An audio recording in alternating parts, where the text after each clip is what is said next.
Sometimes the quietest tales are the ones that stay with us the longest. And tonight I want you to remember something. You are cared for deeply, even in this very moment. This story you're about to hear is not hurried, not loud, not meant to push you anywhere except closer to rest. It is soft, like a memory half forgotten, waiting to be told again. Before we begin, pause with me. Take a breath. Notice how your shoulders feel.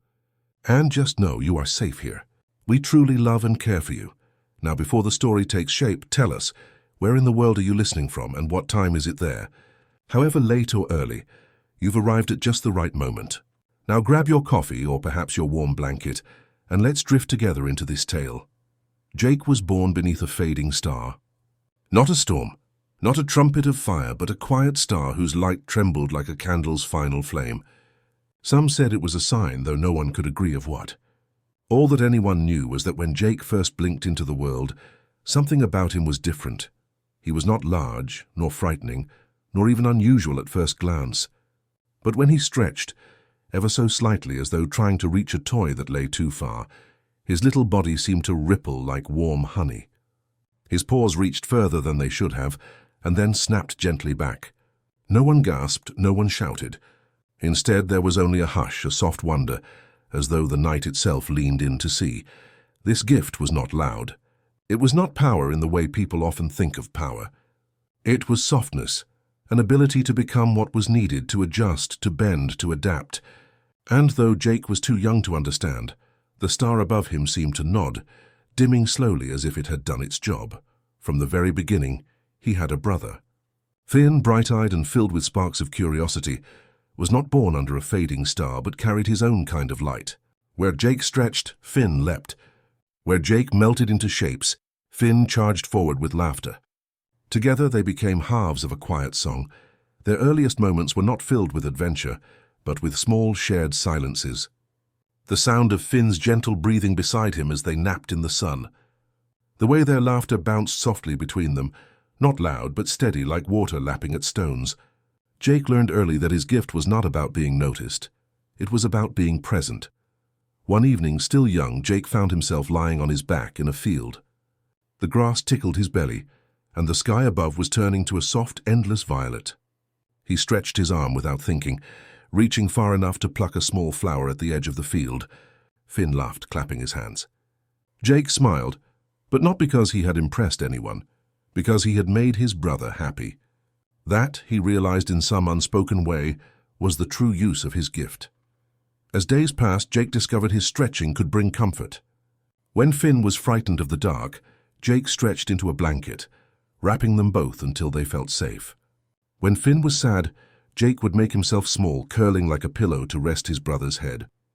It was never about showing off, only about easing the quiet aches of life.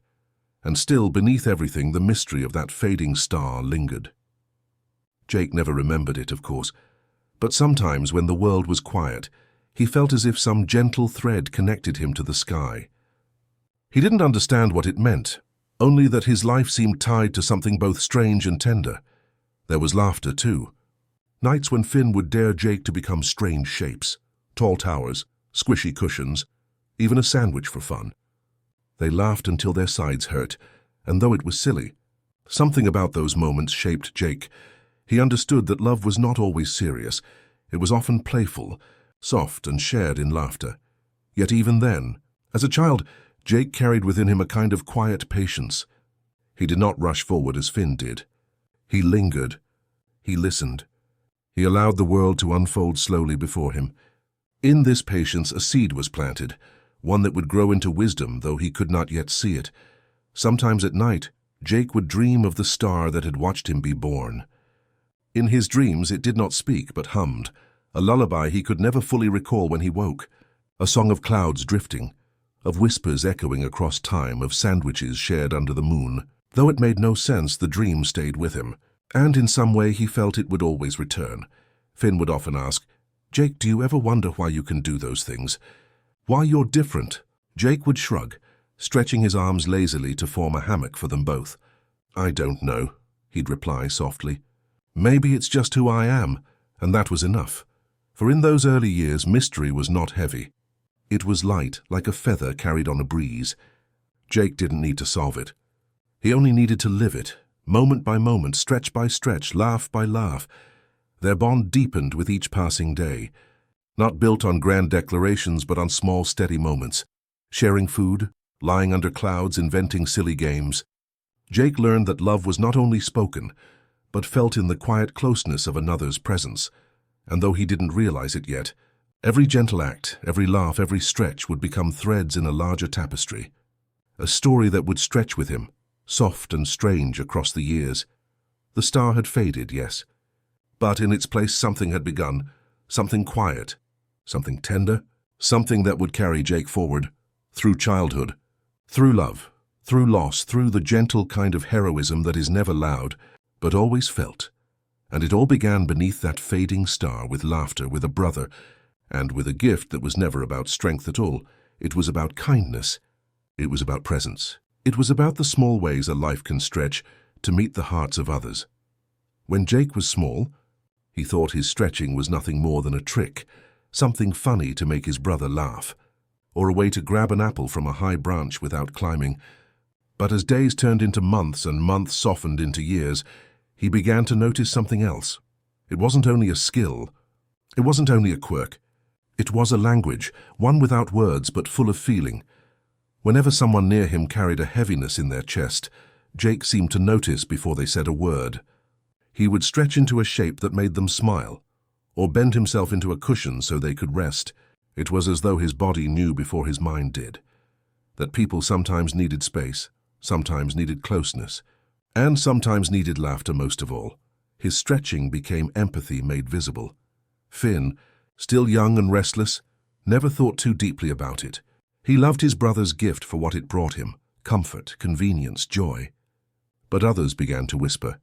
They didn't always understand Jake's strange movements, his soft way of adapting himself. Some even found it unsettling, as though he was too fluid, too different. Yet Jake, with his quiet patience, never argued. He only smiled and stretched a little more, as though to say, I can fit where I need to. I can be what the world asks me to be. It was not obedience, it was kindness. One afternoon, Jake and Finn lay in the grass, staring at clouds. Finn loved naming them. Dragons, castles, sandwiches stacked high in the sky. Jake stretched his arm lazily, tracing shapes in the air. That one, he said softly, looks like a pillow. A place to rest, Finn laughed. You always think of sleeping. Jake only smiled. To him, sleep was not laziness. It was gentleness, a reminder that even heroes need to rest. He didn't explain this. He rarely explained things. He trusted that someday his brother would understand without words. Clouds became one of Jake's quiet motifs. He loved how they drifted, never forcing their shape, always changing, always soft. In them he saw himself, adaptable, patient, content to move with the wind. And then there were the whispers. At night, when the world grew quiet, Jake sometimes thought he heard them. Not voices he could place, not messages he could understand, just gentle murmurs like the hush of a lullaby sung through the walls of a house. Perhaps it was only the wind. Perhaps it was the memory of the fading star that had blessed his first breath. Whatever it was, Jake felt comfort in it. He never told Finn about the whispers. They weren't secrets exactly, just feelings too delicate to put into words. Instead, when the whispers came, he would stretch his body into a cradle around his brother, holding him close, as if to share whatever calm the whispers carried. It was during one of these nights that the motif of sandwiches returned. Finn, unable to sleep, whispered, Jake, do you think we'll ever have a feast? A real one, with towers of sandwiches stacked so high we'd never finish them. Jake chuckled softly, his stomach growling in agreement. Maybe one day, but even if it's just one sandwich, I'll split it with you. That small promise, spoken under the hush of starlight, became one of those invisible threads in Jake's life. Food wasn't only food, it was memory, comfort, legacy. Every sandwich they shared afterward carried with it the echo of that night, of that gentle vow to share whatever they had, however small, and so his quirks grew into something deeper. His stretching was never dramatic, never about spectacle. It was about making himself fit, into someone's need, into someone's heart. When Finn was too tired to walk, Jake stretched into a long bridge, carrying him across puddles and rough paths. When their friends argued, Jake would make himself into something silly.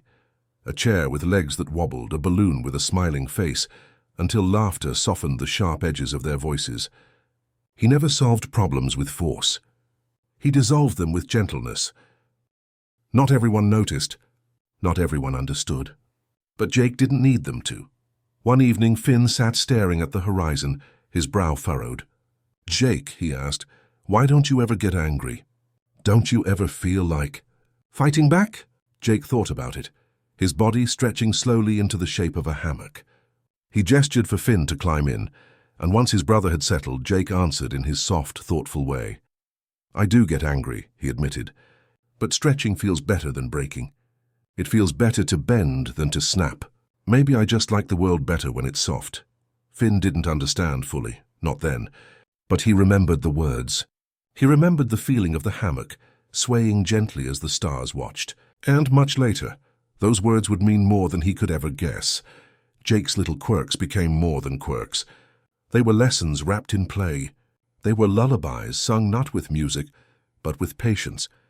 They were sandwiches under the stars, clouds drifting overhead, whispers that only he seemed to hear, and quietly, slowly, these things shaped him. The boy beneath the fading star was no longer just a boy. He was becoming something else, a companion who carried comfort like a lantern, whose gift was not to dazzle the world but to soften it. And though Jake himself did not yet see it, the world had already begun to change around him, made gentler by the simple way he stretched. There are gardens that bloom loudly, overflowing with color and laughter, and there are gardens that grow in silence, where each leaf seems to bend toward quietness, and each stone holds a secret only time can hear. Jake's childhood, in many ways, carried both kinds of gardens. He loved running with Finn, laughing under the sky, making shapes until his brother doubled over in joy. Yet, as all children learn, there were also moments when he found himself alone. Not abandoned, not unloved, but alone in that soft, unfamiliar way that made him sit still and notice things others overlooked. One such place was a real garden, tucked behind an old wall of stone, where vines crawled upward and flowers grew in shy clusters. Few people visited it, perhaps because it was too quiet, or perhaps because it felt like stepping into a dream. For Jake, though, the lonely garden became a companion. He would wander there in the afternoons, when Finn was off chasing something or climbing where Jake's slower nature couldn't follow. The air was always cooler there, tinged with the scent of soil and green leaves. The grass, soft and uneven, welcomed his paws. Sometimes he stretched into a bench just for himself and sat in stillness listening. It was in that silence that Jake first learned patience. He discovered that flowers didn't rush to open. They waited for light. Trees didn't argue with the wind. They bent, swayed, and simply endured. Even the smallest snail seemed to understand something about time that humans often forgot. Jake, with his unusual gift, felt kinship with these things. He too was made for bending, for stretching, for enduring gently rather than forcing. At first he didn't know what to do with the stillness. He missed the sound of Finn's laughter, the warmth of company. But slowly the quiet began to feel less like absence and more like invitation. An invitation to listen, not only to the wind and the rustle of leaves, but to himself. It was in this garden that Jake first met someone who became a quiet mentor. The figure was old, though not frail. They carried themselves with the unhurried weight of someone who had learned not to fight against time. Jake never learned their true name, but he called them the listener. The listener never spoke much. They would sit with Jake on the mossy stone wall, their hands folded, eyes half closed as though hearing music no one else could. At first, Jake wondered why they never filled the air with conversation, but then one day, after a long stretch of silence, the listener said something Jake never forgot. Most people hear words, few hear hearts. Listening is how you learn the difference. Jake tilted his head. He didn't fully understand, but something about the words rested in him like a seed. From then on, the garden became not only a place of stillness, but a place of learning. The listener taught without lessons, without lectures. They simply were, and in their presence Jake discovered the quiet art of paying attention. When a bird landed on a branch, Jake noticed how it cocked its head before singing. When wind brushed through tall grass, he felt the rhythm hidden in the movement. When his own heart ached with loneliness, he learned to sit with it rather than chase it away. His stretching gift, too, began to change in these moments. Instead of bending for convenience or laughter, Jake stretched himself into shapes that mirrored what he felt. Long and still like a tree waiting for rain. Small and curled, like a bud before it blooms. Soft and wide, like a hammock that could carry anyone's sorrow. His body became another way of listening, another way of saying, I see you. I hear you? I understand. Finn didn't always understand his brother's trips to the garden. He was restless, hungry for adventure. Why do you go there so much? He asked once, frowning. There's just plants and silence. Jake smiled in his slow, knowing way. Because even silence has something to say. Finn groaned, threw his arms up and ran off to chase excitement. But later, when Finn was older, those words would echo back to him, softened by memory. The lonely garden gave Jake a gift no one else could. The understanding that stillness was not emptiness. That being alone was not the same as being unloved.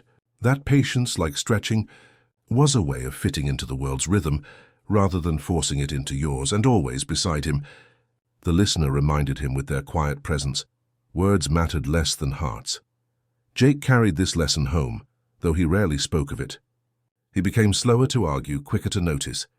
When Finn's face darkened with frustration, Jake stretched himself into a seat and let his brother vent, saying nothing until the storm had passed. When friends came to them with troubles, Jake listened first, then answered softly, never rushing. It wasn't flashy. It wasn't dramatic. But it mattered. Years later, Jake would look back and realize that the lonely garden had been one of the most important places of his childhood. Not because of what he did there, but because of what he became there. It was where he learned that listening was a form of love. It was where he discovered that patience could heal what words could not. And though the listener would one day vanish from his life as quietly as they had entered, their presence remained. Jake carried them like a whisper, like the scent of flowers on a breeze, like the soft lull of the garden's silence. The garden itself, too, became a motif in Jake's story. A reminder that loneliness is not always emptiness. Sometimes it is space for growing, for hearing, for becoming. So when Jake stretched across the years, meeting love, meeting loss, meeting change, there was always a piece of him that remembered the quiet garden, the slow flowers, the gentle patience of listening. He did not know it then, sitting beneath the vines with a silent mentor at his side. But those afternoons were planting seeds that would bloom in ways he could not yet imagine. The lonely garden was never just a place. It was a teacher. And Jake, soft, adaptable Jake, was ready to listen. Friendship does not always arrive with fireworks. Sometimes it tiptoes into a life as quietly as dawn, filling spaces you didn't realize were empty. For Jake, whose early days were shaped by a fading star, by quiet gardens and by a brother's laughter, friendship became the next chapter of his becoming. He had always been close to Finn, bound by blood and by joy. But there comes a time when even the closest bonds stretch outward, seeking other hands, other hearts. Jake's first friendships outside his brother grew slowly, as soft as clouds gathering above a summer field. There was a girl with a voice like wind chimes. She never spoke loudly, yet her laughter lingered like the ringing of bells long after she left. Jake didn't always understand her words. She spoke quickly, sometimes about things he hadn't seen or felt, but he understood her heart. When she was near, he stretched into shapes that made her giggle. A bouncing ball, a long scarf that fluttered in the air, a hammock where they could both rest. What mattered was not the shape itself, but the feeling it carried. She saw in Jake a friend who didn't judge, who didn't rush, who allowed her to simply be. Then there was an older boy, quiet and serious, who carried sadness in his eyes. Most avoided him, finding his silences too heavy. But Jake, who had learned from the lonely garden that silence is its own kind of song, sat beside him without needing to speak. At first the boy said nothing. Then one day he whispered, "Thank you," just that. And Jake understood that this too was friendship, to hold space for someone else's sorrow, without needing to change it. These small beginnings formed threads that wove gently through Jake's childhood. He realized that friendship was not always about shared adventures or loud laughter. Sometimes it was about listening. Sometimes it was about offering a quiet corner of yourself for someone else to rest in. One afternoon, Jake and Finn wandered into a meadow with their new companions. The air smelled of wildflowers, and the sky carried the pale hush of spring. Finn, full of restless energy, ran ahead, calling for everyone to chase him. Jake followed more slowly, his body stretching across the grass in long, easy strides. The girl laughed, skipping after Finn, her voice like bells. The quiet boy stayed near Jake, his gaze on the horizon. And Jake, feeling both joy and solemnity in the air, realized something important. Friendship was not one single shape. It was many shapes, and he could stretch to fit them all. That evening, as the sun sank and painted the meadow gold, Jake made his first act of kindness that would later echo through his life. The girl had tripped, scraping her knee. Finn rushed to her side, but he was clumsy with worry. The quiet boy looked away, unsure what to do. Jake, without hesitation, stretched into a soft cushion, letting her rest on him while he formed a gentle bandage with his own body. He didn't speak. He didn't need to. His touch said, "I will hold you. I will keep you safe."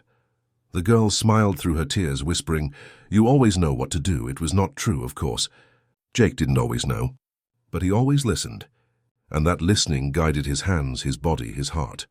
Later, when Finn asked, "How did you think of that so fast?" Jake only shrugged. "Sometimes you just feel it." That moment, small as it seemed, became a motif. For the rest of his life, Jake would return to it in different forms, the instinct to help, not with force but with presence. To offer comfort where others offered words. To be the cushion, the hammock, the gentle bandage when the world felt sharp. Friendships deepened with these small gestures. The girl, the quiet boy, even others who drifted in and out of their days, they all carried away something from Jake. And in return, he carried away a deeper understanding. That love was not limited to family.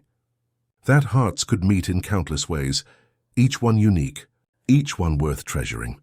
Sometimes in the stillness of night, Jake thought about the whispers he had once heard in the garden, and he wondered if they had been preparing him for this, for the truth that listening was the first step toward friendship.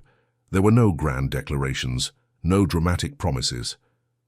Just soft exchanges, a hand held without asking, laughter shared beneath drifting clouds, sandwiches divided evenly even when there wasn't enough. Each moment was simple, but together they formed something greater. And Jake, born beneath a fading star, realized that his quirks, his patience, his ability to stretch were not just gifts for himself. They were bridges that carried him into the hearts of others. By the time the season turned, and the meadow flowers bent under the weight of summer, Jake no longer felt the loneliness of the garden in quite the same way. He still visited, still sat in silence, still listened. But now, he carried with him the echoes of laughter, the warmth of companions, the memory of a small act of kindness that had changed everything.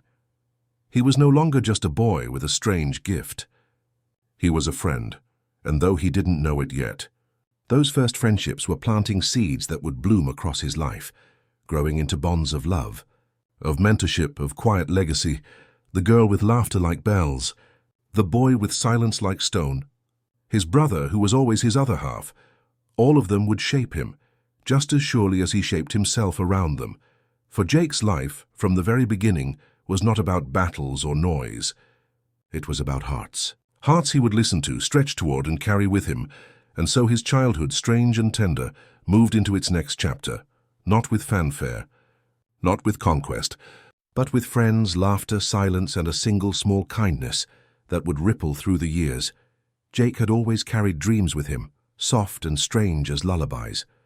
Some were of clouds that bent into sandwiches, others of voices that whispered from nowhere at all. But as he grew a little older, another dream began to return again and again, steady as water against stone.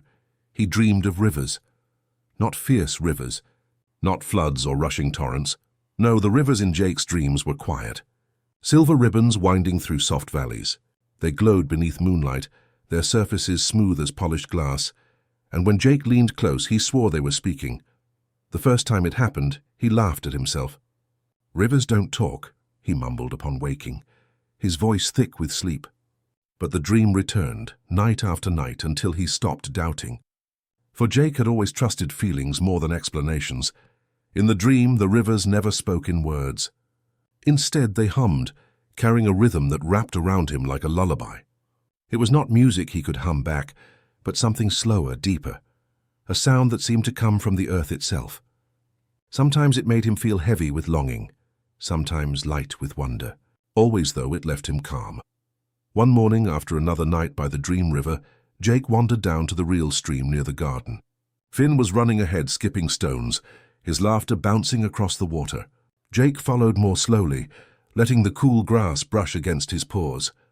He stretched his arms long to touch the river's surface, just to see what it felt like. The water moved gently, curling around his paw as if it recognized him. And in that moment, though no one else heard it, Jake felt the hum again, the same one from his dream. "Do you hear that?" he asked, turning to Finn. "Hear what?" Finn was too busy cheering his stone into its second skip. Jake smiled faintly. Never mind. From then on, rivers became another motif in his life. They weren't just water to him, they were teachers. He watched how they moved, never forcing, always flowing. When they met obstacles, they didn't fight. They curved. They stretched around rocks the way Jake stretched around life. He felt kinship with them, and in their flow he began to see reflections of himself. Sometimes he would sit beside the stream for hours, listening to the hush and murmur of the water. He practiced stretching his body along its edge, bending like the current, soft and endless. The listener's old advice from the garden echoed in him. Most people hear words. Few hear hearts. Jake realized the rivers were hearts of the land itself, beating softly, carrying stories in a language no one else seemed to notice. His friends found it odd. "Why do you stare at water so much?" The girl with the bell-like laugh asked one afternoon. Jake stretched into a low, comfortable seat and patted the space beside him. "Because water never hurries, but it always gets where it's going." She tilted her head, smiling at his quiet wisdom. "You're weird, Jake." "Maybe," he said softly. "But weird feels a lot like home." At night, the dreams deepened. In them, Jake floated along the glowing river, carried without effort. Sometimes he saw shadows of people he knew. Finn running ahead on the bank, the quiet boy staring at the horizon, the girl with laughter like bells skipping beside the current. They never spoke, but Jake understood. The river was carrying all of them, weaving their paths together. He woke each morning with a sense of calm he couldn't explain. And slowly he began to shape his days around what the river had taught him. When Finn grew restless, Jake didn't argue. He let his brother run ahead, knowing he would curve back eventually, the way rivers curve back to themselves. When his quiet friend fell into heavier silences, Jake didn't force him to talk. He simply stayed near like water brushing gently against a stone. When laughter bubbled up between them all, Jake let it flow freely, not clinging to it, not trying to hold it still. Everything, he realized, was like the river. It moved, it passed. It carried, and he too could move gently within it. One evening, lying beneath the stars, Finn asked him, "Why are you always so calm? Don't you ever worry about what's coming next?" Jake thought about the question for a long moment. He stretched into a long line, gazing at the sky as though it too was a river. "I used to," he admitted, "but then I heard the water. It told me there's no need to rush. Everything gets where it needs to go." Finn didn't fully understand, but he nodded because something in Jake's voice carried truth. The rivers, both real and dreamed, gave Jake something he hadn't realized he needed. Trust. Trust in time, in change, in the quiet flow of life. He didn't have to force everything. He didn't have to control. He only had to listen, adapt, and drift along, stretching where needed, softening where life pressed too hard. As years passed, he would forget the exact words of the dream river's hum, but never its feeling. He carried it the way one carries a lullaby from childhood, half remembered, but always comforting, and in the quiet stretches of his heart he knew the rivers would keep speaking. Even if no one else heard, they were not just part of his dreams anymore. They were part of him. Jake's life never filled with battles or trumpet-sounding quests. His adventures unfolded more like slow songs, like the way dawn arrives not with thunder, but with light slowly brushing across the sky. They were soft adventures, woven through days that might have seemed ordinary to anyone else. He didn't travel far for glory, and he never sought treasure. What he found instead were little moments, places where kindness was needed, where silence was enough, where the smallest act could become a story worth remembering. One morning, he set out with no plan at all, only the pull of his paws on the grass and the sound of Finn's humming in the distance. The world felt wider than usual that day, the clouds drifting like ships, slow and forgiving. Jake stretched himself into a hammock shape as they walked, swaying gently. A tired traveler came by, carrying a bundle too heavy for his thin shoulders. Jake tilted his head, and without asking, stretched his arms long and wide, curving them into a sling. "Here," he said softly. "Rest it here for a while." The traveler blinked, surprised. "Won't it bother you?" Jake chuckled. "Nah, I'm good at bending." So the bundle rested across his stretched back, and they walked together a while. Jake didn't ask where the man was going or why. It didn't matter. What mattered was easing the weight, even if just for a little. By the time the traveler left, his smile carried more strength than his shoulders had before. Jake didn't wave goodbye loudly or make a fuss. He simply nodded, like water flowing around a stone. That was how most of his adventures went.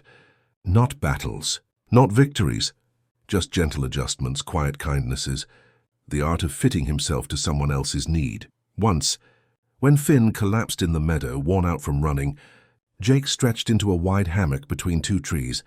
"Get in," he murmured, rocking the hammock with an easy sway. Finn climbed in and fell asleep almost immediately, his chest rising and falling in a rhythm that matched the swaying. Jake hummed low, like the rivers had taught him, and felt peace in carrying someone else's rest. Another time they met a girl who had been walking alone for days. Her shoes were thin, her steps uneven. Jake stretched his feet into soft, padded shapes and walked beside her so she could lean into him when she stumbled. He didn't ask her story. He didn't demand her gratitude. He just stayed near until her path joined with another, and she was no longer alone. And sometimes the adventures were even smaller, helping a bird back into its nest, offering shade to a farmer under the sun, stretching tall to pick fruit that little hands couldn't reach. Each time the act was simple, but Jake never dismissed its weight. He understood something most people forgot, that gentleness could be its own kind of power. In quiet moments, when Finn asked why Jake always helped strangers, Jake only shrugged. "Because I can."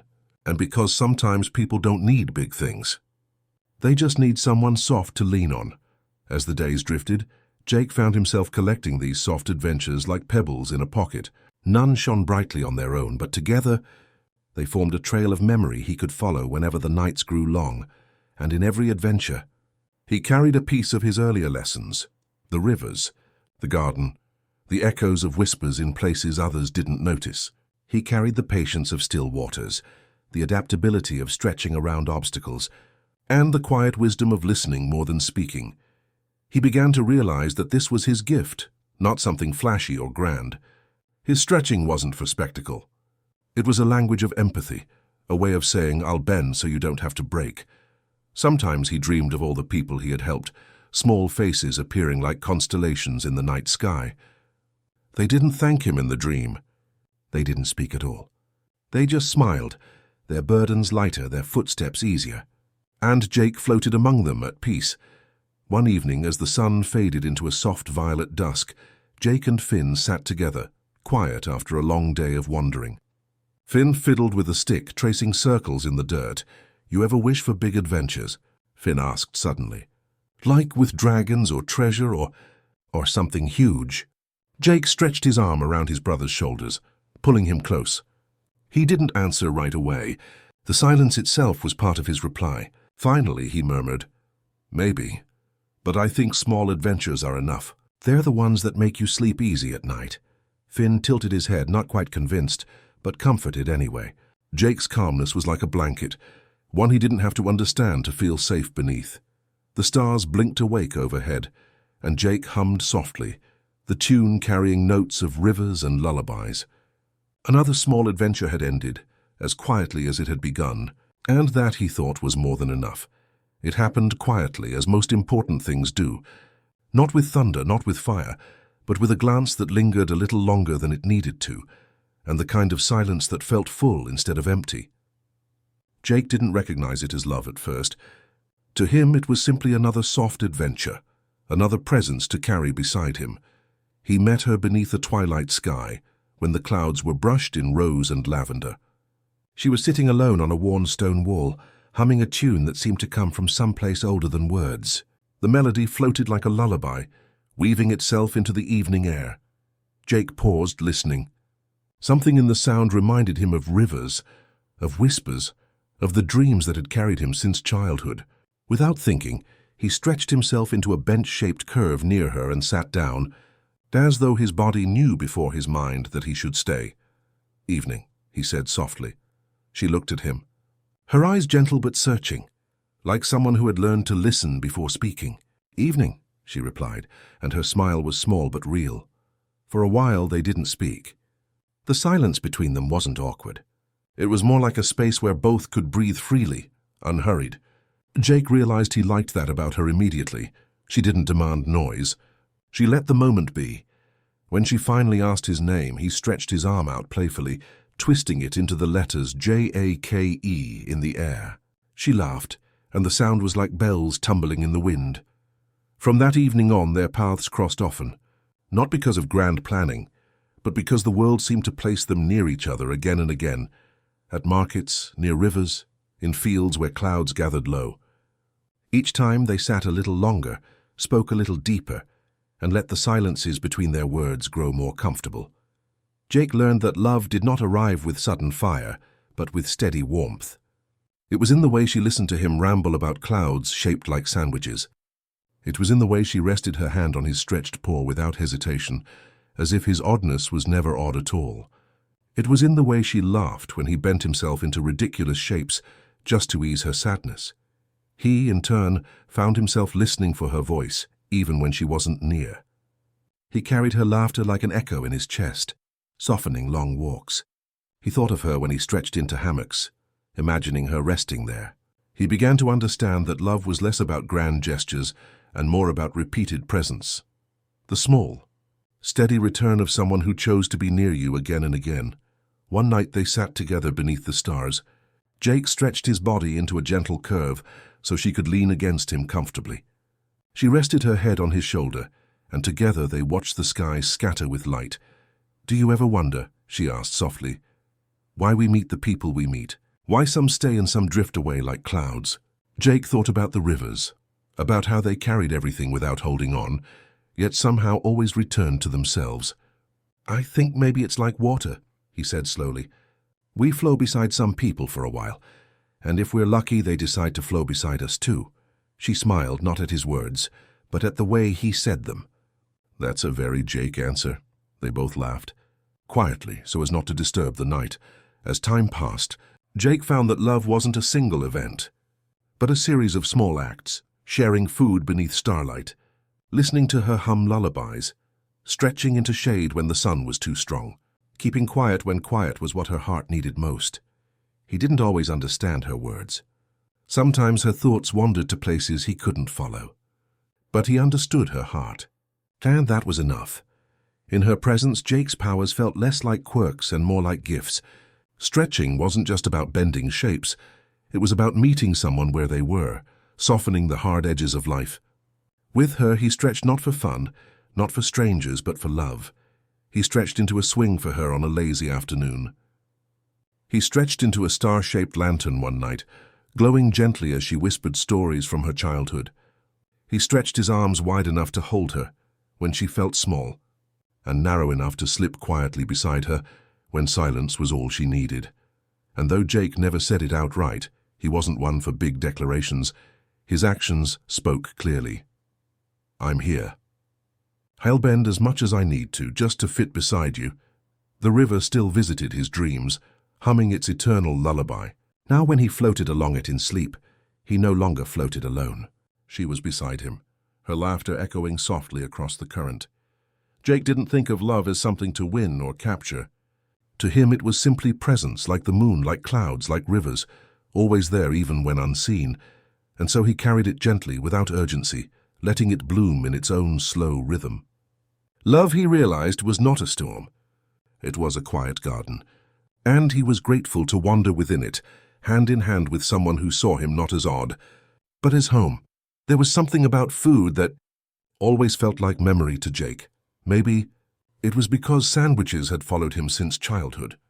The way his mother had wrapped them in cloth for quiet afternoons, the way Finn had devoured them in laughter-filled moments, the way even clouds sometimes resembled bread stacked softly against the sky.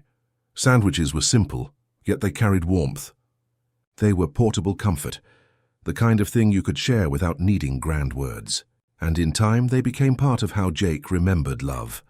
One evening, long after the rivers had begun singing in his dreams and long after he had met her, Jake found himself packing sandwiches into a basket.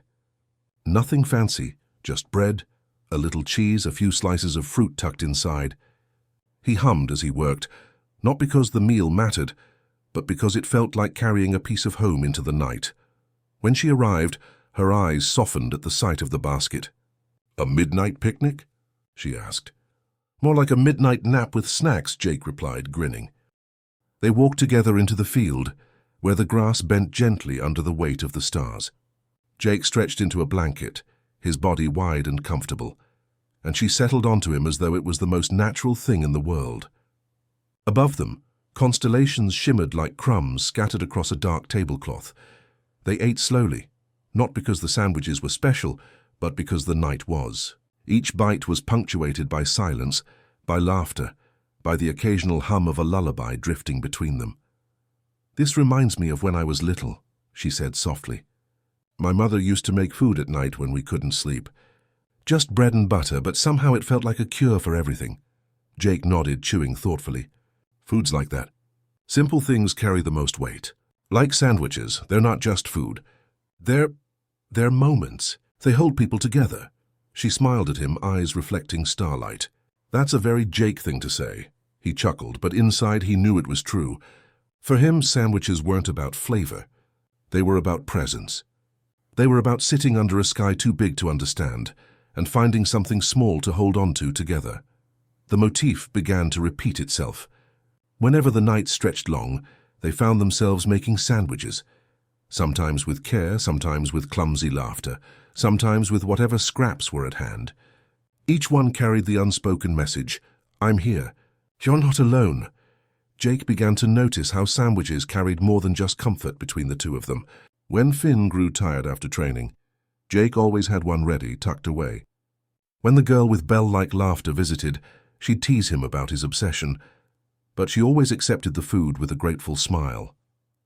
Even the child Jake later mentored would remember the sandwiches, not for their taste, but for the way they were offered, with patience, with warmth, with no conditions. One night, as Jake and his love sat watching the stars, she asked him, "Why sandwiches?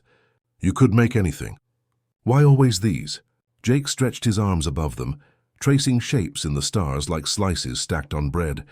"Because they're simple. Anyone can make them. And because simple things, they last the longest." She leaned against him, breathing softly. "Maybe you're right." The memory of those nights wove itself deeply into Jake's heart. Even as time moved forward, and even as life carried him through change and loss, sandwiches by starlight remained a thread he could follow back to peace. Each bite became less about eating and more about remembering, about how love was built not on fireworks, but on shared silences and repeated comforts. Sometimes, as he drifted to sleep, he dreamed of making sandwiches in the company of clouds. The bread was soft and glowing, the stars sprinkled salt across their edges, and the rivers hummed nearby like a lullaby. He'd pass a sandwich to her, to Finn, to the quiet child, to strangers who came and went. In the dream, no one spoke, but everyone was nourished. And Jake, stretched wide beneath the night, felt whole. He knew deep inside that one day the world would move on. People would change, journeys would scatter them, but the memory of sitting beneath the stars, with simple food and gentle presence, would remain. A sandwich was small, but in its smallness, it carried eternity. And so under those endless skies, Jake's love deepened, not because of anything grand, but because of something simple, repeated and shared. A sandwich under starlight again and again, until the memory itself became a lullaby. Jake had always been a listener. It was a gift he had learned in the quiet garden, a lesson reinforced by rivers and carried with him through soft adventures. But it was only when he met the child that he began to see how listening could echo forward, like ripples spreading across water. The child was quiet, almost too quiet. While other children ran with noise and laughter, this one lingered at the edge of gatherings, eyes lowered, as though the world was too loud to enter. Jake noticed right away, not because the child called for attention, but because they didn't. He remembered how it felt to sit alone, waiting for someone to notice, and so one day, Jake stretched into a long bench beneath the shade of a tree and simply waited. The child came hesitantly, step by small step, and finally sat beside him. Neither spoke for a long while. Jake hummed softly the way rivers hummed in his dreams. The child glanced at him, curious but silent. Jake smiled gently. "You don't have to say anything," he whispered. "We can just be." That was how it began. They met often, always without fanfare. Sometimes they sat in silence, watching clouds drift by. Sometimes Jake stretched himself into funny shapes, earning the faintest smile from the child. Other times he did nothing at all except listen. When the child finally found words, slow, halting words about fears, about loneliness, about feeling small in a big world, Jake never interrupted. He never tried to fix everything. He just listened, the way water listens to the stones it moves around. And gradually the child began to open like a flower turning toward light. One afternoon, after a long silence, the child asked, "Why are you always so calm?" Jake chuckled softly. "I don't know if I'm always calm, but I guess I learned that stretching helps. Not just my body, but my heart. So I stretch to fit what people need." The child considered this carefully, then asked, "Can I learn that too?" Jake looked at them with a warmth that softened even the breeze. "You already are. Every time you listen, every time you wait before speaking, you're stretching. Just in your own way." From then on, their time together became a kind of quiet teaching. Jake didn't lecture, didn't set rules. He simply lived his gentleness beside the child, showing through example that patience was strength, that silence was not emptiness, and that kindness was often more powerful than noise. He taught them how to lie on the grass and watch clouds, not to name every shape, but to simply enjoy the drifting. He showed them how to share a sandwich without rushing, how to sit by the river and hear its hum. He even stretched himself into a hammock one evening, letting the child climb in and swing softly beneath the stars. "You don't have to fill the world with words," Jake said quietly as the hammock swayed. "Sometimes the best thing you can do is listen. People's hearts speak more clearly than their mouths." The child nodded, holding on to the lesson with the kind of seriousness only children carry. As the days turned to weeks, others began to notice the change. The once quiet child still spoke little, but their silence felt different now, not heavy, not lonely, but thoughtful. When others laughed, the child smiled. When someone was upset, the child stayed near. And when Jake stretched into silly shapes, the child laughed fully, not just faintly. Jake felt proud, though not in a boastful way. It was the quiet pride of planting a seed and watching it grow in its own time. He never told the child how much they had taught him in return, that by mentoring, he had learned patience more deeply, learned that gentleness ripples outward farther than he could see.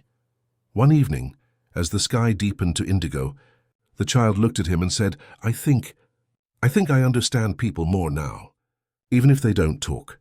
Jake smiled, stretching into a blanket for them to lie on. "That's the gift. Not everyone hears it, but you do, and it'll stay with you wherever you go." The child rested beside him, and together they watched the stars. Neither spoke again that night. They didn't need to. Listening had already filled the space between them. In years to come, Jake would think of this child often. He would remember their quiet eyes, their slow-growing smile, the way their silence had shifted from loneliness to strength. And he would realize that this was one of the greatest soft adventures of his life, not because he had given, but because he had witnessed another soul learning to listen. And in that, he understood, love could be for a partner, for a brother, for a friend. But love could also be the patience you give to a child, the way you hold their silence until it becomes music. There was a pond, tucked deep within a quiet grove, where even the air seemed to whisper more softly. Jake had passed by it once before without noticing, but on this day something drew him back. The path was narrow, covered in moss, and the trees leaned overhead as though they were guarding a secret. When he reached the water's edge, the surface was still, so still it looked less like water and more like glass. Stars lingered there even though it was daylight, scattered faintly across the reflection, as if the pond held its own private sky. Jake stretched his paw into the cool surface, and ripples spread outward, bending those stars into soft waves. He had never seen water like this. It didn't simply mirror what was above, it mirrored what was within. As he gazed down, Jake didn't just see his own reflection. He saw versions of himself, some familiar, some strange. In one reflection he was taller, stretched out proudly, a figure of strength. In another he was smaller, curled inward, cautious and afraid. In yet another he looked older, lines of time resting gently on his face. At first it unsettled him. "Which one's real?" he murmured. His voice barely broke the hush of the grove. The pond, of course, didn't answer, but the reflections kept shifting, one fading into another. Jake realized it wasn't asking him to choose. It was showing him possibilities, what he could be, what he had been, what lingered inside him even now. He sat down at the water's edge, stretching himself long and low, his chin resting on his arms. He studied the reflections carefully. Some made him smile, like the version of himself who carried sandwiches to a whole field of friends. Some made his heart ache, like the version who walked alone, without Finn, without love, without laughter. For a while, Jake simply let the images pass, the way one lets clouds drift across the sky. He remembered the lesson of rivers, to flow without force, to let what comes simply move through. But then one reflection caught him and held him. It was himself, not as he was now, but as a child again, sitting in the lonely garden, waiting for someone to listen. His younger self looked up at him with wide, uncertain eyes.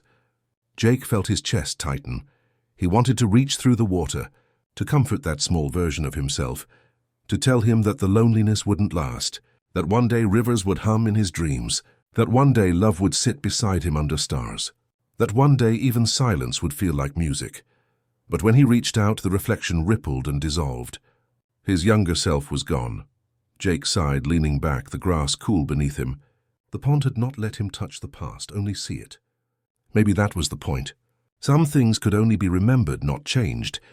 As twilight settled, the reflections grew softer, until all he saw was the glow of the stars above.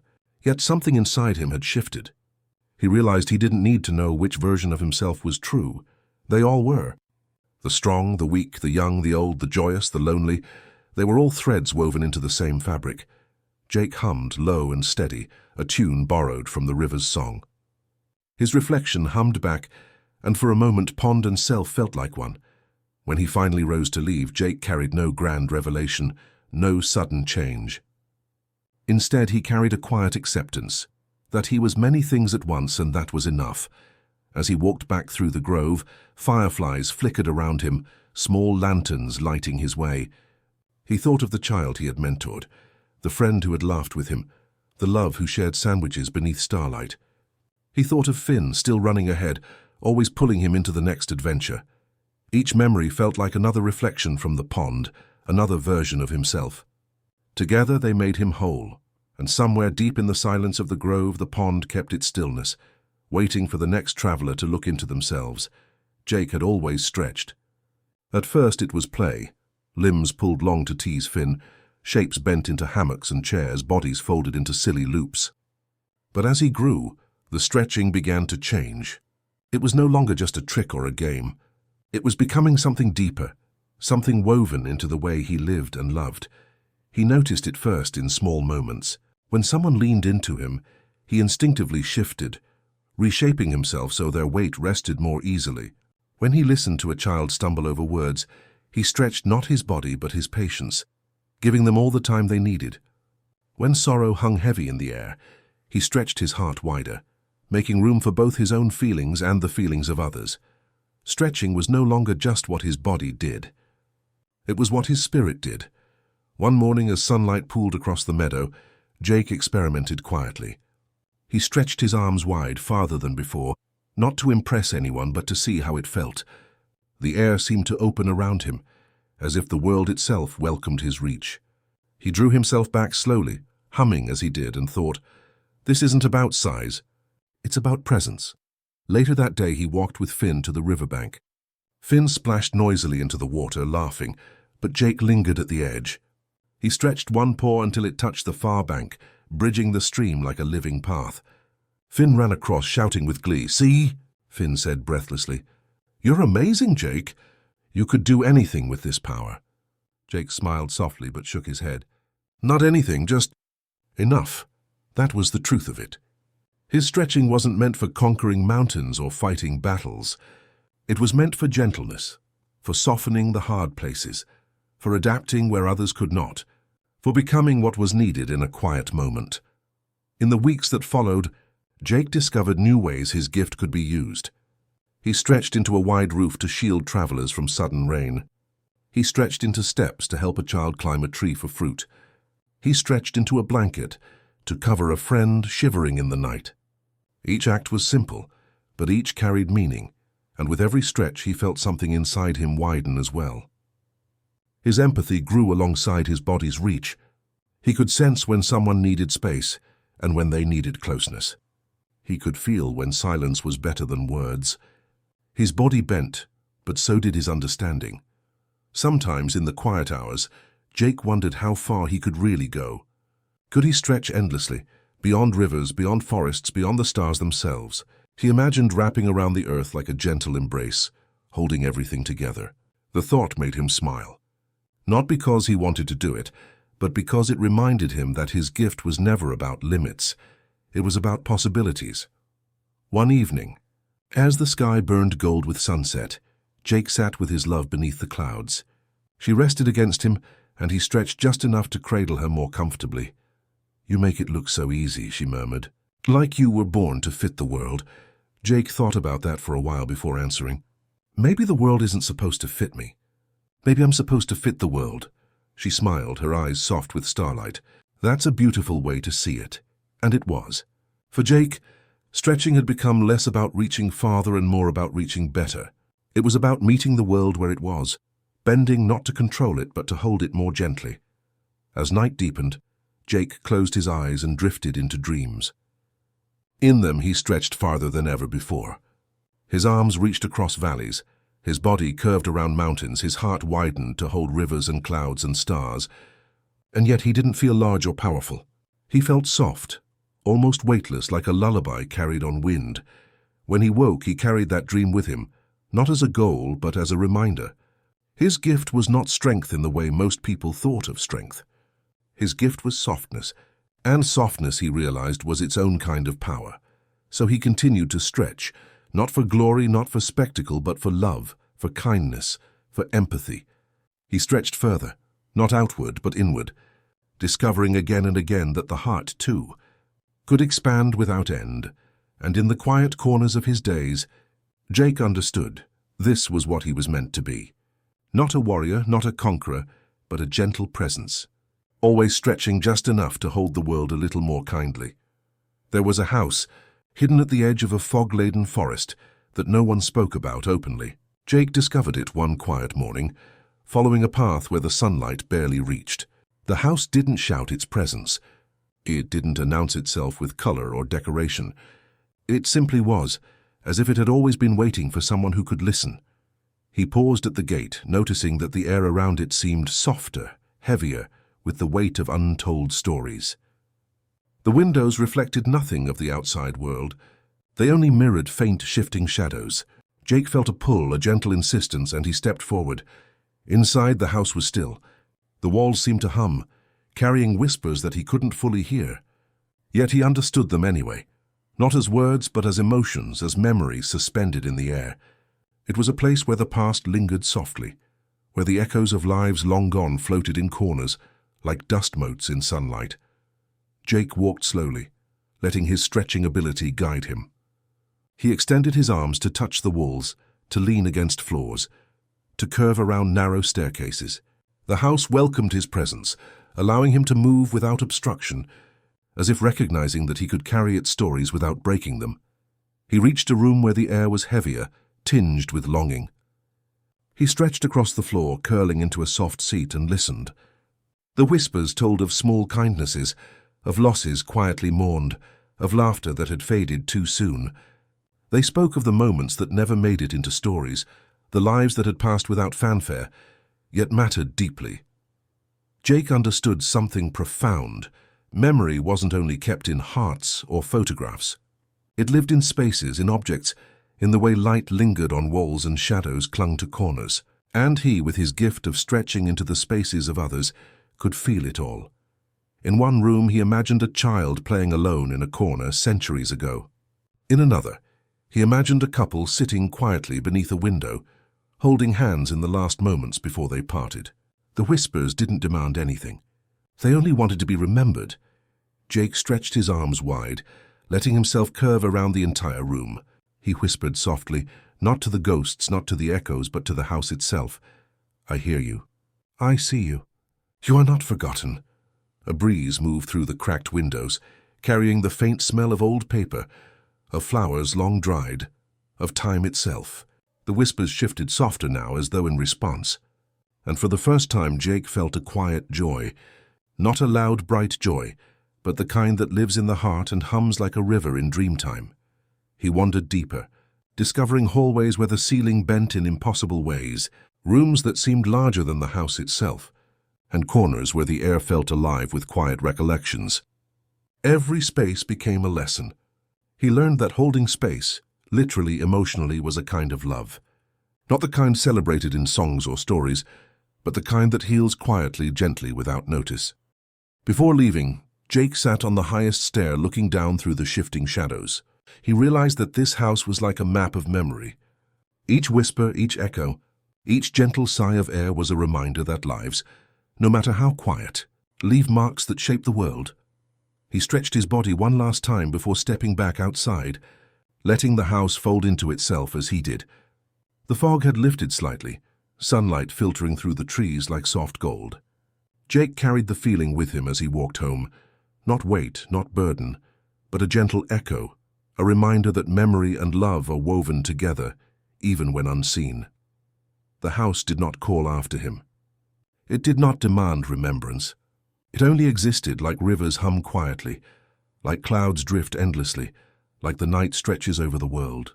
And Jake understood that some gifts are best received softly, in silence, in awareness. As he reached the familiar path home, he hummed a quiet tune.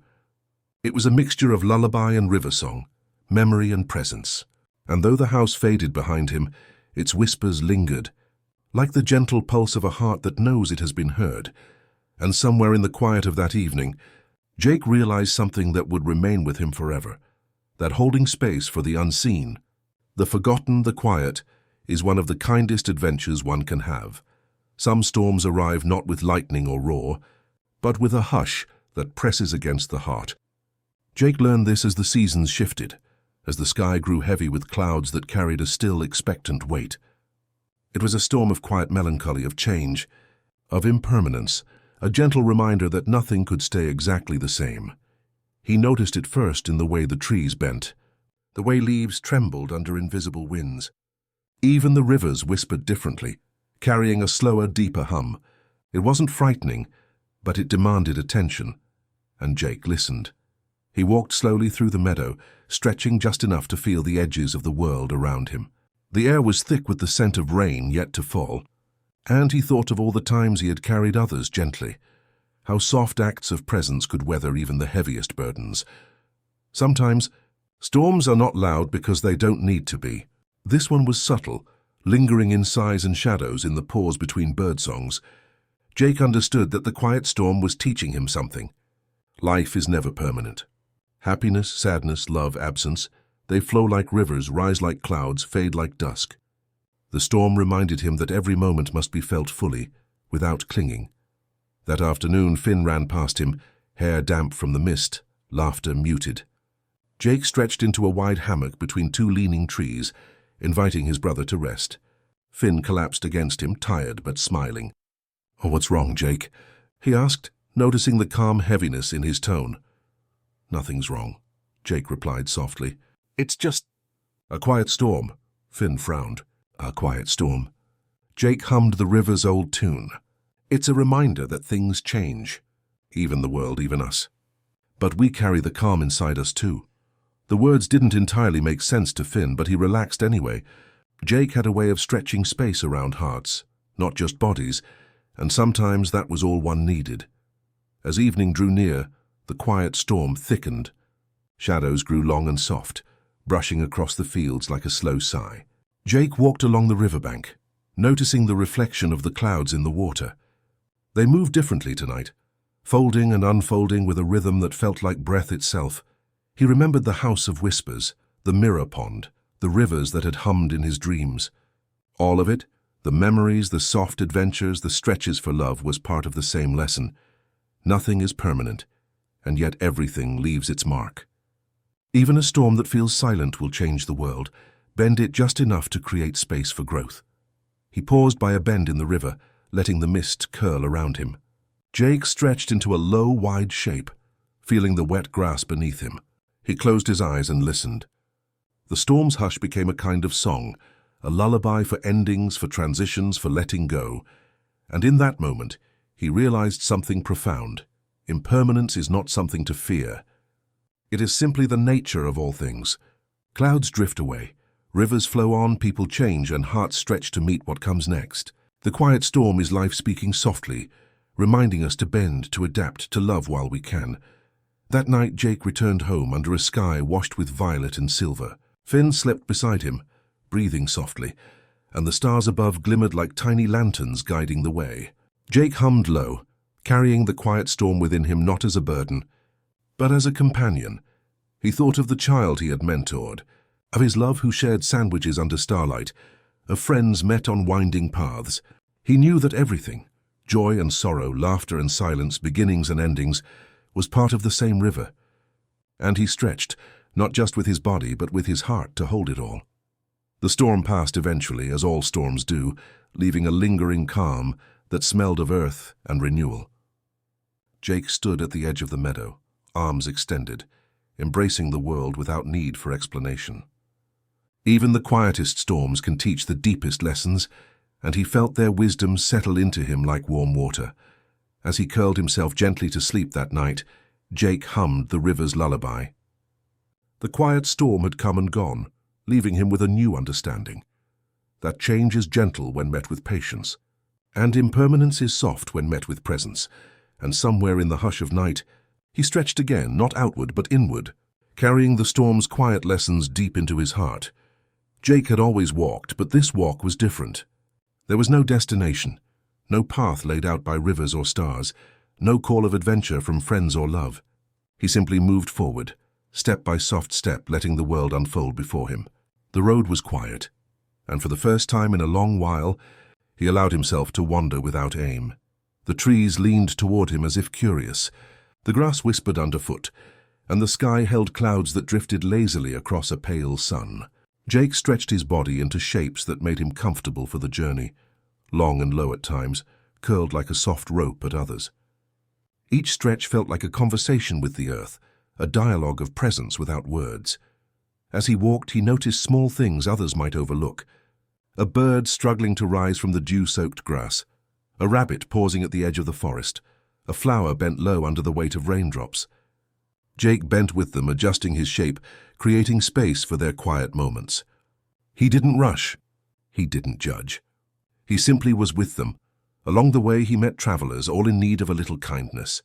A woman carrying a bundle too heavy to lift alone. Jake stretched into a low bridge so she could cross a shallow stream. A tired man resting beneath a tree. Jake stretched wide to form a hammock, cradling him until he slept. And sometimes it was even smaller, offering a slice of fruit, a soft glance, or a quiet hum to accompany silence. Each act was minor, almost invisible, but to those who received it, it was monumental. Jake began to understand that a life built on these small gestures could ripple farther than the loudest triumph. The long walk was not just a journey across the land, it was a journey through hearts. He thought of the rivers in his dreams, how they carried everything gently along their course. His walk was like that. He was not pushing, not striving, only moving steadily, allowing each moment to shape him as he shaped the moment in return. Sometimes he paused to rest beneath a tree, watching the sky and clouds drift like slow thoughts. The world was vast, and he felt both small and expansive all at once.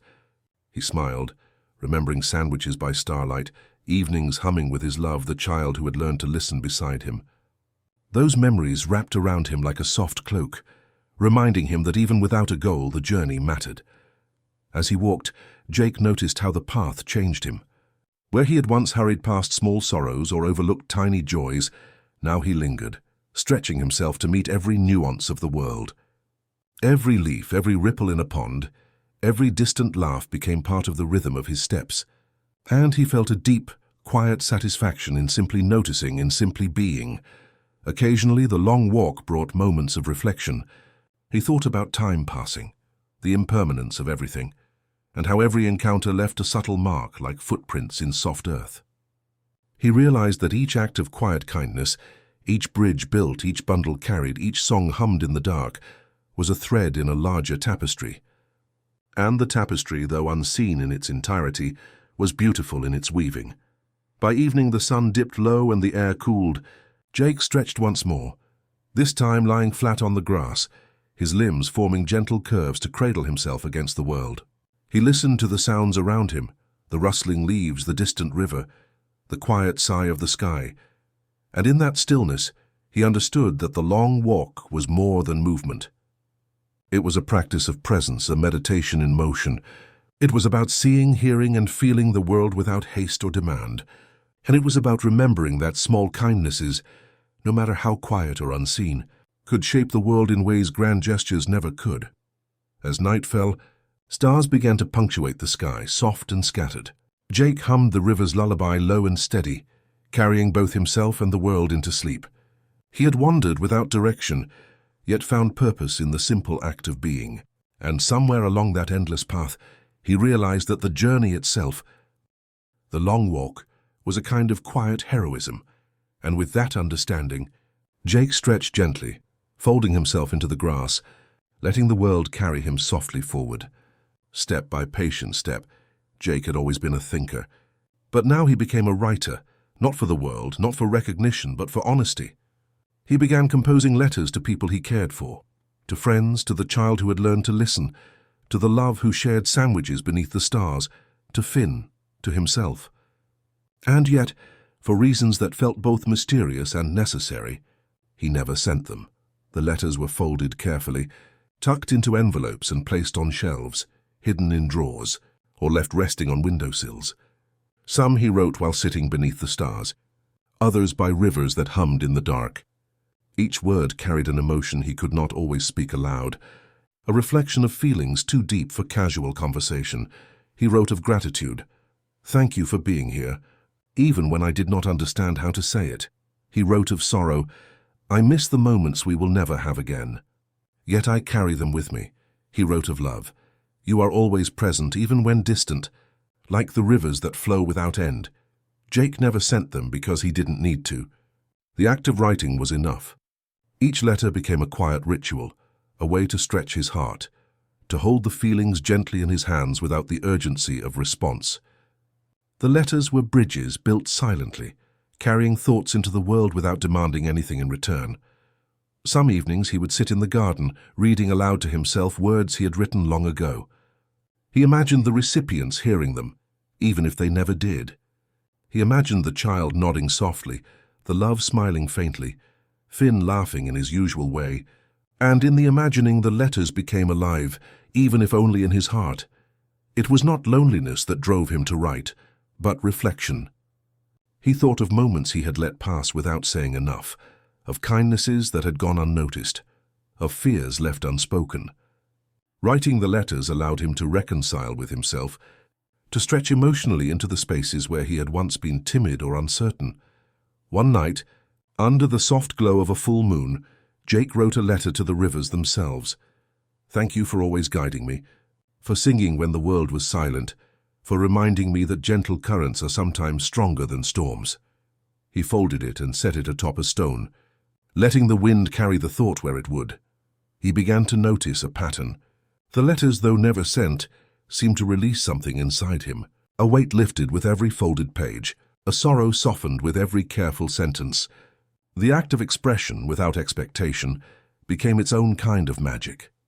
Jake understood, too, that there was beauty in impermanence. Just as clouds drifted, just as rivers flowed, just as days ended and nights arrived, the letters existed to hold a moment, a feeling, a memory, without needing to last. Their existence was in the gesture, not the delivery. And in this quiet practice, Jake discovered a truth about love, friendship, and connection, that one does not always need to act outwardly for feelings to matter. Sometimes, simply acknowledging them, holding them, and letting them rest in the open or the hidden spaces of life was enough. He wrote letters in the early hours of dawn, when the world was soft and still. He wrote them in the afternoons, when shadows lay long across the meadows. He even wrote them at night, beneath stars that scattered like crumbs across dark velvet. And with each letter he stretched a little further, emotionally, gently and endlessly. In time, the letters became a mirror of his life. Small gestures, quiet presence, soft acts of care, memories held tenderly. They were not for anyone else to read but themselves. They were proof of a heart that listened, that felt, that grew. When he finished one, he would often fold it, tuck it into a corner, and sit quietly, imagining the warmth it might carry if it were sent. And though he knew it might never leave his hands, he felt a subtle joy. The letters had already done their work. They had stretched his heart, connected him to others, and allowed him to carry love and memory forward without need for recognition. And so Jake continued, writing, folding, tucking, imagining, always stretching his empathy into the quiet corners of life. The letters remained unsent, but they were enough. They were always enough. In the hush of the night, he stretched his limbs across the soft earth, thinking of every unspoken word he had placed into ink. The quiet act became a lullaby, not only for himself but for the world he carried tenderly inside. And somewhere, far beyond the reach of any mail, the love, the child, the rivers, and even Finn seemed to feel the gesture, carried softly in the space between presence and thought. That night the world seemed to pause.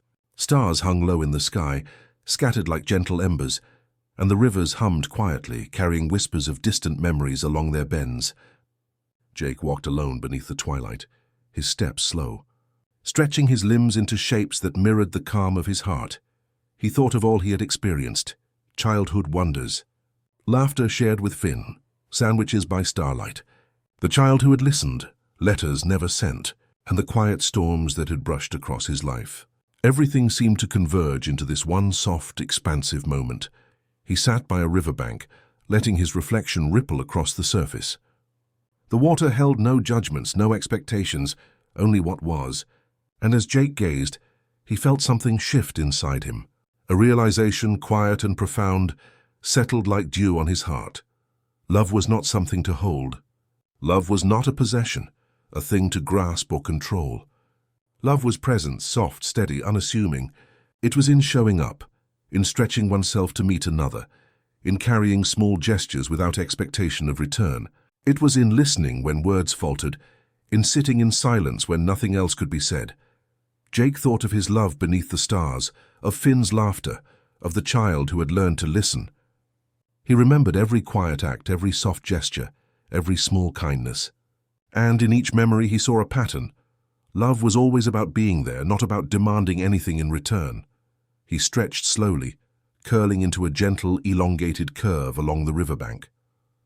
The cool night air brushed his fur, and the hum of the river seemed to echo the rhythm of his heart. For a long time he simply breathed, letting the realization sink into every fiber of his being. He remembered the house of whispers and the letters never sent. Both had taught him similar truths, that presence and attention, even when unseen or unheard, carried immense meaning. That the quiet gestures, the acts done without expectation, often mattered more than any grand declaration. A soft breeze carried the scent of night flowers, and Jake closed his eyes. In the hush of the world he understood fully. Love was the gentle willingness to stretch, to bend, to adapt, to meet others in their space without asking them to fit yours. Love was rivers and clouds and whispers, small acts that collectively became vast. He thought of the times he had tried to grasp love as something permanent, something tangible. He realized now that was never the point. To hold on to it was to misunderstand it. Love was fluid, like the rivers, drifting and flowing, ever present yet never confined. Jake hummed softly, a tune borrowed from the night, a lullaby for both himself and the world around him. The stars above seemed to pulse gently, and the rivers answered in ripples that glimmered with quiet light. He felt an expansive peace settle in his chest, a serenity that came not from change but from understanding. He leaned into the soft curve of his own stretched body and let the night enfold him. There was no rush, no urgency, no need to act. Everything that mattered, the rivers, the love, the child who had listened, the letters, the laughter, the quiet storms, was already here, present and enough. For the first time, Jake felt a completeness that was neither loud nor grand, but infinite in its simplicity. He had learned that to love deeply was to be still, to witness, to accompany.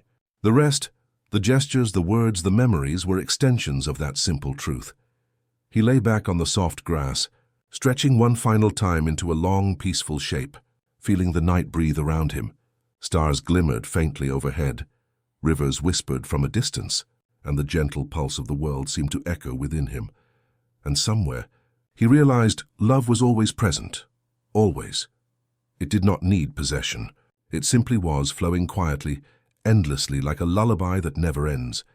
Jake smiled softly and stretched into the night, letting the understanding fill him completely. The world hummed with gentle agreement. The evening had a way of settling around Jake, like a soft blanket drawn over a long day.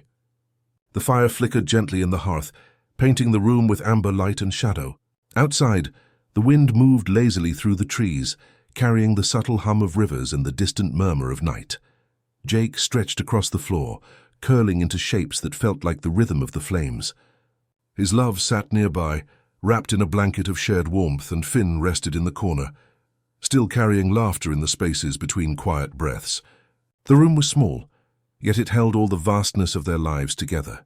He hummed softly, a tune learned long ago from rivers and whispered by clouds, and it evolved into a song. Each note seemed to carry memory, each pause a space for reflection. The firelight danced on the walls as if keeping time with his song. Jake sang not for performance, not for attention, but for presence. His song cradled memories of sandwiches beneath starlight, the quiet lessons with the child who listened, letters never sent, and the soft storms that had brushed across his life. Every note stretched gently, folding past, present, and future into a tender melody. Finn shifted, half asleep, and murmured, "That song. It feels like home." Jake smiled, letting the warmth of the hearth seep into him. "It is home," he said softly. "Every note carries where we've been and where we're going, and it doesn't need to end." The fire crackled, throwing sparks into the air, and Jake's hum deepened, rising and falling like the river's lullaby he had carried for so long. He imagined the voices of everyone he had touched, quietly resonating alongside him, echoes of the kindnesses and presence he had offered. They didn't need to be present in body. Their hearts were enough. Outside, clouds drifted slowly across the silver moon. Inside, the warmth of fire, song, and shared silence held. Jake realized that a life of small gestures, of stretching into the lives of others, of being present without demand, could itself become a song, a fireside song that lingered beyond words. He sang of love that was soft, of patience that grew into gentle strength, of presence that mattered more than grand deeds. He sang of memories tucked into letters, of rivers that hummed, of stars that watched over quiet nights. Each note was a tender bridge between moments, a lullaby for the day and the past and the unseen future. When his song softened to a hum, Jake stretched one last time beside the hearth, feeling the room fold around him. He thought of all the quiet adventures, all the small kindnesses, all the hearts he had touched, and he knew that legacy was not measured in grandeur, but in the soft echoes left behind. Finn yawned and rolled onto his side, the warmth of the song lingering in his dreams. His love rested her head on her hands, listening to the fading melody and smiling with quiet wonder. Jake stretched further, curling into a comfortable, long shape, feeling himself fold into both memory and presence. The fire crackled, the room breathed, and Jake's heart hummed with a soft, enduring rhythm.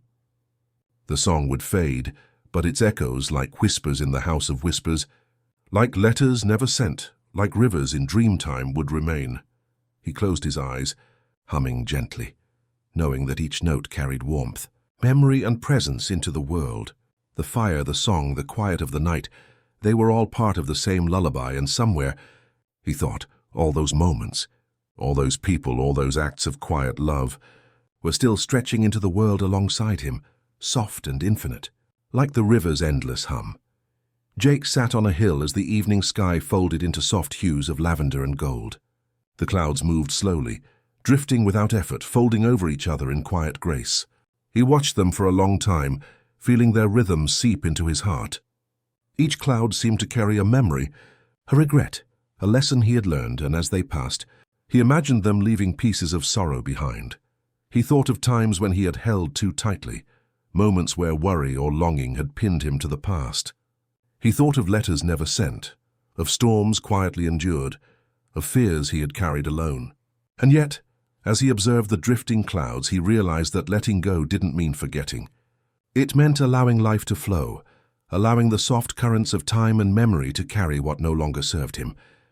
He stretched slowly, curling his body into a shape that matched the curve of the hill.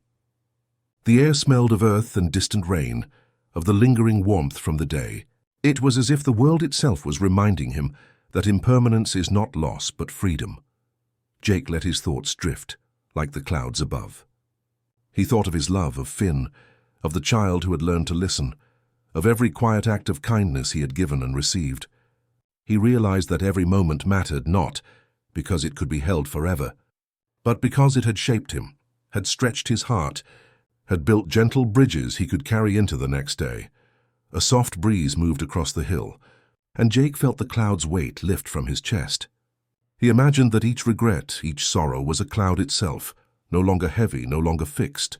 They floated away, reforming elsewhere, reshaping the sky without notice, without harm. And he understood that he, too, could drift with them, soft and pliant, carrying only the lessons, the warmth, and the quiet joy. He hummed softly, the tune of rivers he had known long ago, the song of nights spent with friends, and the lullaby he had sung by the fireside. The notes wrapped around him like the clouds themselves, a gentle comfort that asked nothing in return. In the distance, stars began to appear, delicate points of light above the drifting clouds. Jake stretched one long arm toward them, not to reach or grasp, but to feel the connection, to acknowledge the vastness and softness of the world. He realized that the clouds, like memories, like life, were always moving, and he could move with them gently, freely, peacefully. The hills around him seemed to breathe in quiet accord. Every leaf, every blade of grass, every whispering wind felt like a reminder that letting go is an act of presence, not absence. It was an understanding he carried deeply. To release was to honor what had been, and to allow what would be. Jake closed his eyes, stretching into a long, restful curve, and let the clouds drift over him in spirit. The soft sky, the drifting air, the quiet rhythm of life, everything became a lullaby, a gentle meditation on impermanence and grace. And in that moment, he understood fully the past, the regrets, the sorrows. They were clouds. They moved. They reformed. They did not linger in heaviness unless he allowed them to. And he chose not to. He breathed in the cool air, hummed the river's tune, and felt the gentle swell of peace in his heart. The clouds continued their endless drift, carrying pieces of him into the sky, leaving him soft, expansive, and serene. And somewhere, the world drifted with him in quiet harmony. As he stretched into the gentle night, the morning was still, so still that the smallest movement seemed magnified. Jake walked along a forest path, the air soft with mist, his steps barely pressing against the damp earth. He carried no urgency, no expectation, only the quiet presence of himself and the world around him. Ahead, the child he had once mentored waited. Time had curved him differently now, smaller, older, wiser in ways only experience could teach. Their eyes met, and no words were needed. Jake knew that the gift he offered today was not advice, not instruction, but silence, the kind that holds space without judgment, that listens without interruption, that simply allows another to be. He sat beside the child beneath a sprawling oak. Leaves rustled softly above them, a lullaby of nature. Jake stretched his body into a comfortable curve along the roots, making space for both of them without saying anything. And the child leaned against him, a quiet acknowledgement that presence alone was enough. Silence is its own language. Jake had learned it over years of gentle acts, soft gestures, small kindnesses, and stretching beyond the expected. He had sung fireside songs, written letters never sent, and walked long paths without direction, all to understand that to be there sometimes mattered more than any words. The child shifted, and for a moment Jake felt the echo of time fold around him, laughter from days long past, lessons learned beneath stars, the shared warmth of sandwiches and whispered stories. Nothing needed to be repeated, nothing needed to be explained. The gift was simply that they were together, sharing the quiet. He thought of the house of whispers and the mirror pond, of rivers that hummed and clouds that drifted. Each had taught him to listen, to observe, to honor what is present without forcing it into comprehension. The power of silence is gentle but profound. It stretches hearts in ways words cannot, holds memories and allows understanding to bloom softly. Jake leaned back slightly, stretching his limbs along the earth. The child followed, mirroring him unconsciously, a small act of trust. And in that trust, Jake felt a deep sense of connection. Not ownership, not instruction, but shared space, a communion of presence. Time passed without notice. Sunlight shifted through the branches, painting patterns on their forms. Birds called softly from above. The wind whispered through the leaves, and the forest seemed to exhale with them. It was in these unspoken moments that Jake understood the depth of what he had learned. Sometimes, the most profound acts of love and care are the quietest. He reached out, stretching an arm toward the child. Not to guide, not to correct, but simply to be there. The child placed a small hand upon his paw. That small gesture spoke louder than any speech. No advice, no morale, no story, only the resonance of being present together. Jake closed his eyes, letting the silence deepen. He hummed faintly, almost imperceptibly, a lullaby woven from the rivers and clouds, the quiet storms and long walks, the letters never sent. It was a song that carried memory, love, and presence in equal measure, and yet it needed no audience.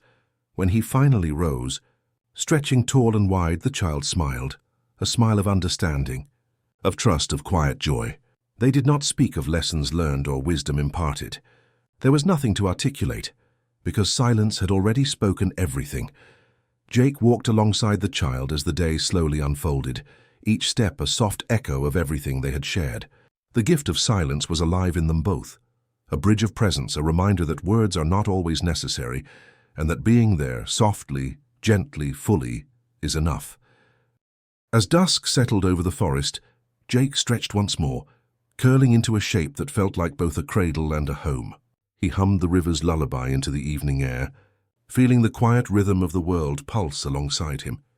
And somewhere, in the hush of the forest and the hearts of those he loved, Jake knew that the power of simply being present, without expectation, without claim, would carry far longer than any words could. The sun had dipped low, and the sky was painted with quiet shades of amber and lavender. Jake lay stretched across a gentle hillside, feeling the earth beneath him and the soft wind brushing through his fur. It was a stretch unlike any he had made before, not playful, not for comfort, but for reflection. He was stretching into the fullness of his own life. He thought of all the quiet journeys he had taken, the long walks without direction, the letters never sent, the nights beneath stars sharing sandwiches and stories, the child he had mentored, the fireside songs, the clouds that drifted away. Each memory felt like a thread, weaving together the tapestry of a life lived gently, fully, and with intention. Jake stretched his arms toward the horizon, as if trying to embrace everything he had loved and lost, everything he had learned and experienced. The gesture was neither boastful nor seeking. It was simply a recognition of presence, his own, and that of everyone and everything that had touched him. He remembered the rivers that hummed softly, the house of whispers, the quiet storms that had come and gone, and the small acts of kindness that had shaped the world in ways unseen. Each stretch of his body mirrored the stretching of his heart, expanding to hold memory, love, and understanding all at once. Sitting up, he breathed in slowly, feeling the rhythm of the earth and the pulse of life around him. He realized that legacy was not built in grand gestures or loud declarations, but in these gentle presences, these quiet moments of care, and the love freely given without expectation. Every small act, every stretch into another's need, had become part of the world's subtle fabric. He thought of Finn, his love, the child who had listened, and all those who had shared even the briefest moments with him. Each person, each bond had left a mark, a soft echo carried gently into the future. Jake's life had been simple in its deeds, but vast in its resonance. The wind rustled softly, carrying the scents of earth, grass, and distant rivers. Jake stretched again, this time fully long and low, feeling the ground warm beneath him. He smiled faintly, understanding that every stretch, every small gesture, every quiet act of love had been enough. More than enough. He hummed softly, a lullaby drawn from rivers, clouds, letters, and the hum of night. The tune folded around him, wrapping the hillside in warmth, memory, and presence. It was a song without audience, without expectation, yet filled with infinite meaning. As stars began to appear, sprinkling silver across the fading sky, Jake reflected on what mattered most. Presence, care, empathy, the gentle stretching into the lives of others. These were the true measures of a life well lived. Not accolades, not conquests, not grand gestures, but the quiet resonance left behind in hearts and spaces alike. He stretched one final time, curling into a shape that felt both restful and expansive, a bridge between past and present, memory and dreams. The wind whispered, the stars shimmered, and the hillside seemed to sigh in quiet agreement. Jake closed his eyes, letting the stretch settle deep within him. His life, in all its gentle expansiveness, felt complete, not because it was perfect, but because it had been fully present, fully felt, fully shared, and somewhere, he realized, the echoes of all he had done, all he had loved, and all he had been, would continue to stretch softly into the world like rivers, like clouds, like lullabies carried on the night. He exhaled, a soft hum of contentment leaving him, and thought, everything matters. Everything is enough. And the stretching. It never truly ends. The world had grown quiet, the kind of quiet that feels alive with memory. Jake lay stretched across a sunlit hill, the warmth of the earth beneath him and the gentle sway of the grass brushing his fur. The day drifted lazily into evening, and he felt the soft pull of sleep in every fiber of his being. He thought of all the paths he had wandered, the rivers he had heard whisper, the clouds he had watched drift away, and the letters he had never sent. Each memory, each soft act of kindness, each quiet presence in the lives of others, felt like a small sun warming him from within. Finn's laughter, the fireside song, sandwiches beneath starlight, the child who had learned to listen, all of it mingled into a gentle tapestry. Jake let himself fold into it, curling his long body into shapes that felt like cradle and sky at once. He hummed softly, a lullaby not just for himself, but for the world he had touched. Time seemed suspended. Stars began to appear faintly in the growing dusk, their light filtering gently through the branches, through the clouds, through everything that moved and breathed. The world exhaled, and Jake felt as though he, too, could exhale fully, letting all tension, all longing, all care drift quietly away. He thought of love, not as something to hold, not as possession, not as expectation, but as presence. The rivers, the clouds, the quiet storms, the long walks, the letters, the mentorship, the small acts of care, all of it had taught him that love is felt in being there, in stretching into the world gently, in allowing life to unfold while holding space for others. The sun's warmth faded slowly into soft gold and violet. Jake stretched his limbs one final time, curling into the shape of a gentle arc, resting his head against the soft earth. His body was long, relaxed, and perfectly at ease, as if folding into both dream and reality at once. And somewhere beyond the reach of immediate sight, he still napped. Somewhere the rivers whispered his lullaby. Somewhere the child he had mentored remembered his silence. Somewhere Finn and his love carried a memory of warmth and presence. Somewhere all the hearts he had touched felt the gentle echo of his existence. Jake exhaled softly, and in that exhale the world seemed to hold him as he held it. The hills, the trees, the drifting clouds, and the evening stars became one gentle chorus, singing a lullaby for endings and beginnings alike. And as the final light of day faded, he murmured a soft hum of contentment, a lullaby for the universe itself. He had stretched, he had loved, he had been present, and now resting, he let it all settle into peace. Thanks for spending this time with us. Sleep well. Everything's going to be okay, man.